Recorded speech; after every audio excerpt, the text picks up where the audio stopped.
Doctor Bhuvaneswaran, Coimbatore. இந்த கடந்த 2 வாரமாக கொலஸ்ட்ராலில் என்ன, அது தாவரத்தில் இல்லை. 2வது, கொலஸ்ட்ரால் என்பது உணவு கட்டுப்பாடு மூலம் ஒரு 20% தான் குறைக்க முடியும். அப்போ இன்னொரு நண்பர் கேட்டார், சார் நான் நல்லா எக்ஸசைஸ் பண்ணுறேன், எக்ஸசைஸ் பண்ணால் என் கொலஸ்ட்ரால் குறையுமா?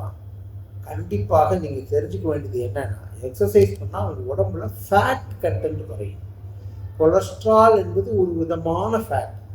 ஆனால் பொதுவாக எக்ஸசைஸ் மூலம் குறைக்கக்கூடிய ஊளை சதை என்று சொல்லக்கூடிய அந்த ஃபேட்டுக்கும் ரத்தத்துக்கு உள்ள ஈரலில் உற்பத்தி ஆகிற கொலஸ்ட்ரால்ங்கிற ஃபேட்டுக்கும் 2 ஃபேட்டு தானே வெளிய கொலஸ்ட்ரால் ஆனது ஒருவர் எக்ஸசைஸ் செய்வதன் மூலம், உடற்பயிற்சி செய்வதன் மூலம் குறைவதற்கு வாய்ப்புகள் இல்லை.